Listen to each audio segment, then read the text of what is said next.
Hello and welcome to the Larder Kids in the Kitchen. This initiative is to get children making nutritious and affordable meals that all the family can enjoy. Today we're going to make shepherdess pie, which is a take on a traditional shepherd's pie but using lentils and vegetables. So it's got one of your 5 a day in with all the vegetables, and it packs a really good nutritious punch with the protein from the lentils. I'm Laura, and before we get started we're just going to run through a little bit of health and safety. So if you've got long hair, you might want to tie it back out of the way. If you've got any cuts or sores on your hands, you might want to put a plaster on.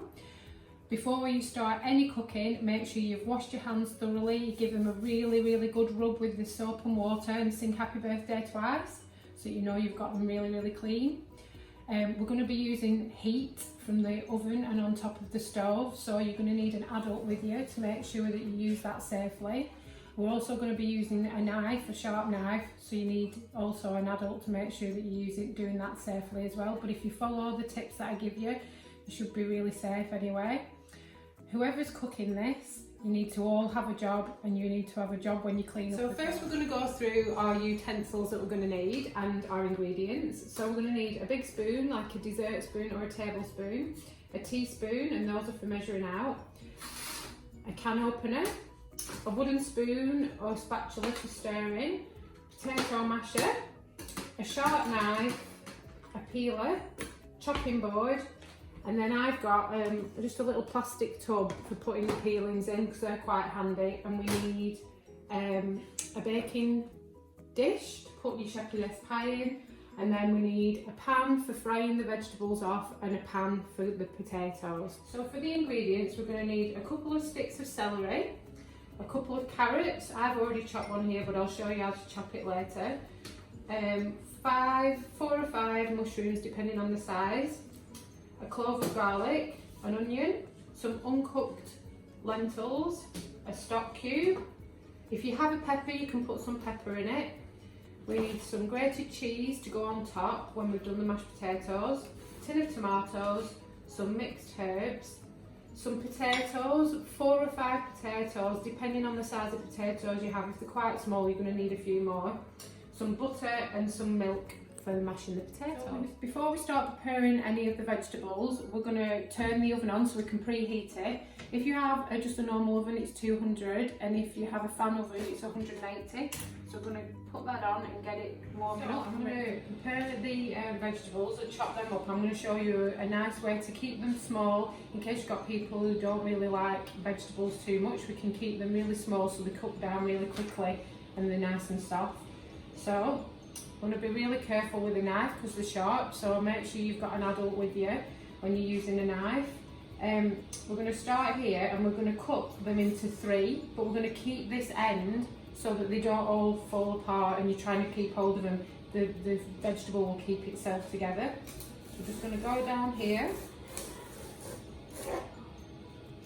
So we've got it in 3, like that. And then we want to make a bit of a claw with our hands so that it's away from the knife and the blade. And then if you just hold your hand like this so your fingers are tucked out of the way, not chopped out of the way, because that's not what we want to happen. And we're just going to chop the celery like this. Move your hand down as you go along, keeping the knife away from your fingers. I'm going to show you the safest way to chop an onion, and it also minimises those tears. So if we keep hold of the onion, we want to keep this root on. So we're going to chop it down the centre. Now make really sure that you get an adult to do this if it's hard to do, because some onions are tougher than others and we are using a sharp knife. So as you can see, it's still got the root on. So we're going to peel the outside layers off.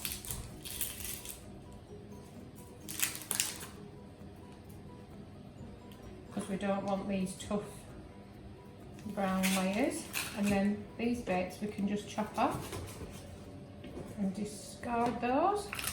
So you can either cut all that off, but as long as you keep the root on.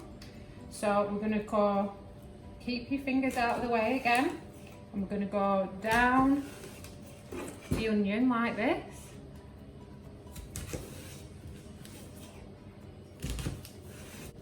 And then when you've done that, it goes all the way along, and then you can cut along like this, and you'll see that you've got nice small pieces of onion.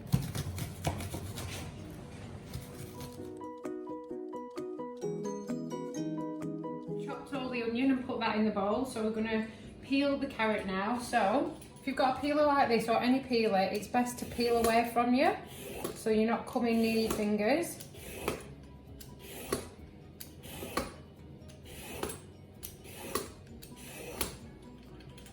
And you can put those out of the way. Chop the end off. And then you can chop this and keep the end on it like we did with the celery, so that it keeps it safer while you're chopping, and you can keep it in small chunks. So if you go down the centre, carrots can be quite tough, so you might want to get an adult to help you with this. And then you can keep that joined and then turn it over, and then you can cut it into quarters. So you go down that way, and then when you chop, got nice small pieces. And they cook more evenly as well. So you keep your fingers out of the way again, and just work your way down the carrot. Now I'm just going to chop my garlic and my mushrooms, so everything's prepared and ready to go. So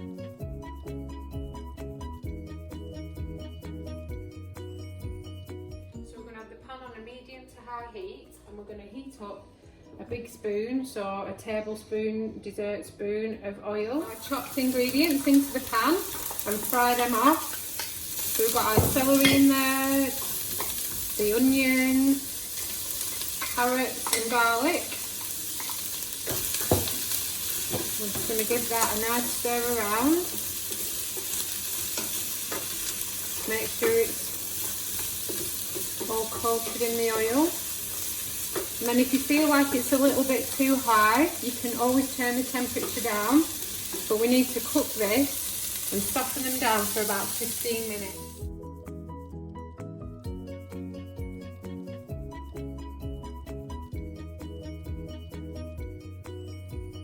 So these have been cooking for about 15 minutes now, and they've gone nice and soft and cooked down.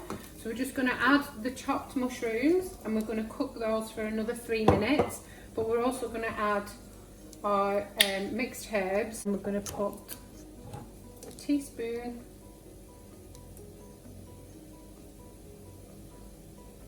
of that in, and then just give it a stir around for about 3 minutes while the mushrooms start to soften down. So the mushrooms are nicely cooked down there with all the rest of the vegetables and the herbs, and we're going to put the cup full of uncooked red lentils in, and then we're going to put our jar or tin of tomatoes, and then we're going to fill this cup up with some already boiled water. So we're going to fill it twice, and that will help cook the lentils because they absorb a lot of water. So the water, the liquid from the tomatoes will get absorbed as well. And then we're also going to crumble in a vegetable stock cube for some extra flavour.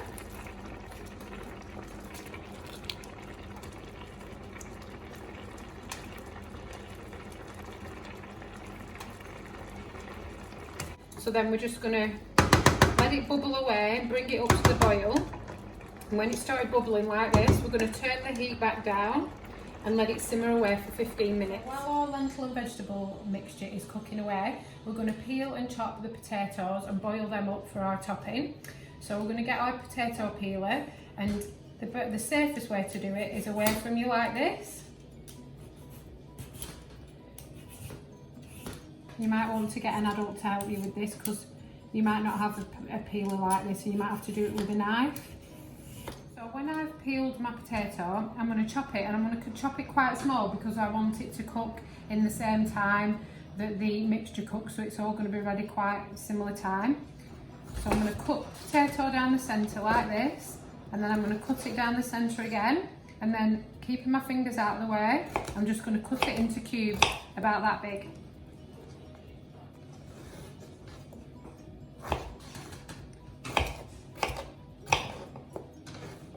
So you can see that's the kind of size that you want, so they'll cook nice and quickly. So I'm just going to crack on and peel and chop the rest of them.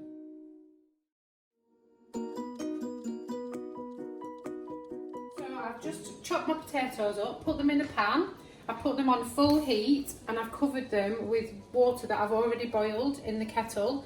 I'm going to cover them over, bring them back up to the boil, and then when they've boiled, I'm going to turn them down so they're just simmering. If you notice, I've got my pan handles facing away from me. That's much safer because you're not going to knock into them and tip anything over. So make sure that you try and do this and keep them out of the way. If you turn them that way around, you might be using these rings, so you don't want them facing over the cooker. You want them facing out of the way so it keeps it nice and safe. So you can see that my potatoes are bubbling away nicely there. So we're going to turn that down to quite a low heat and just let them simmer. And we're going to do that for about 15 minutes, and you can check them by just pricking them with a fork or the end of a sharp knife and just seeing if they've gone soft, and then you can take them off the heat. We'll just come back over to our lentil mixture. If you feel like it's getting a little bit dry or there's not quite enough liquid in it, because the lentils do soak up quite a lot of the liquid to cook, you can always add a little bit more water in there and just keep your eye on it. That's fine. You can also add a little bit of salt and pepper to taste as well for your own personal taste. It's entirely up to you. So I'm going to just check my potatoes now by just sticking the end of this knife in, and you can see that they're nice and soft and they're ready to be drained. I'm just using this because this has got metal top on it and it's quite hot now. So I'm going to take these over to the sink and drain them. Be really careful because the steam can go into your face. It's probably better to get an adult to do this for you. If you have a colander, you can pour them into the colander. That's probably the safest way to do it. My potatoes, and I'm just going to put them on top of this cloth on my work surface because it's a slippy work surface, and it just keeps it a little bit safer, but it's up to you. You might not have a work surface like that. And I'm going to put some butter in, and I'm going to put some milk in. Now there's different ways that you can do this. I'm just going to put all mine in together and mix it up and mash it, or you can mash it and then add the butter and milk and see how you feel. I've got a potato masher. You might not have a potato masher and you might have to do this with a fork. You can definitely do that and it will work. So don't worry if you don't have a potato masher, but it just will take a little bit longer, that's all, and you might have a rougher texture, but it'll still taste amazing. Right, so I'm going to assemble my pie now. So as you can see, a lot of the liquid is cooked out of there and the lentils have absorbed it all, so it's ready to put into an oven-proof dish.